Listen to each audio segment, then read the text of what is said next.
Man thinks bar staff at local knowing his name is good thing. A man thinks all the staff at his local pub knowing his name makes him a well-loved neighbourhood face rather than a problem alcoholic. Roy Hobbs joins us now. Roy, I believe you're such a fixture at the Woolpack in Chippenham that people who work there roll their eyes when you enter before wearily muttering, "Pint of Carlsberg, Roy." Yeah, that's right. They pretend to be annoyed that I've arrived to spend the entire afternoon and early evening propping up the bar again. But no, really, they love my constant hilarious banter and useful critiques of their pint pouring skills. You know, livens up their day. Yeah, they all know my name in there. From the landlord right down to the humble cleaner and the notoriously unfriendly barman who does the weekend shift. He even has a nickname for you, doesn't he, Roy? He does, yes, that's right. What is it? The fucking dickhead. Do you ever think of doing something else with your day, Roy? Well, not really, no. It's important to be visible in your community, and I do my bit by spending 5 hours a day holding court in the pub. I'm basically like the mayor, you know, if the mayor was able to drink 9 pints without pissing himself. Mostly.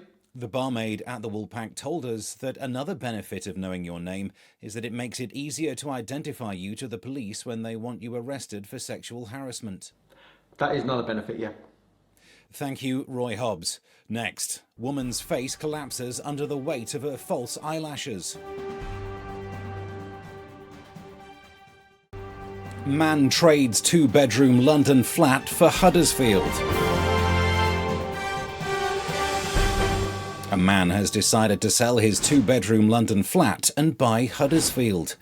Lawrence Jones joins me now. Mr. Jones, what prompted the move? I've enjoyed living in West Brompton, but I'm at that stage in my life where I want to settle down and have a garden, you know.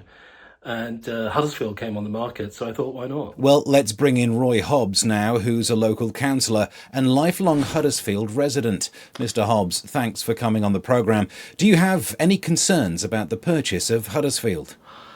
I'm sure Mr. Jones will be a wonderful owner of our town that has 165,000 residents who need to be considered, of course. Good, honest people. Oh, yeah, sure. Look, I mean, I could evict everyone.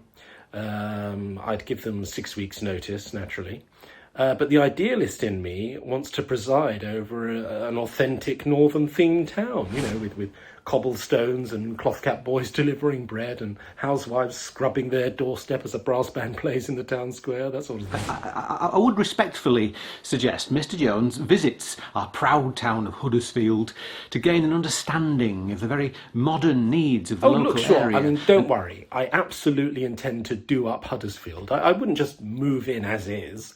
I've already got plans to install a walk-in shower. So your intention is to renovate Huddersfield and move in? Sure, as long as it satisfies my core needs as a Londoner. Local pubs blocked up by prams the size of BW Tiguan's, ciabatta sandwiches that have been sitting out all morning but still cost £18, and a metro system that leaves black rings around your nostrils. Then I'll be happy. And if not? Well, if not, I'll turn Huddersfield into a massive car park and double my investment. Mr. Jones, I beg you, I think if you just experience the friendliness, the heritage and the scenery of this beautiful northern town... People need to park their cars, Roy. Coming up, Shakira and other singers treated like deities for dancing around a bit.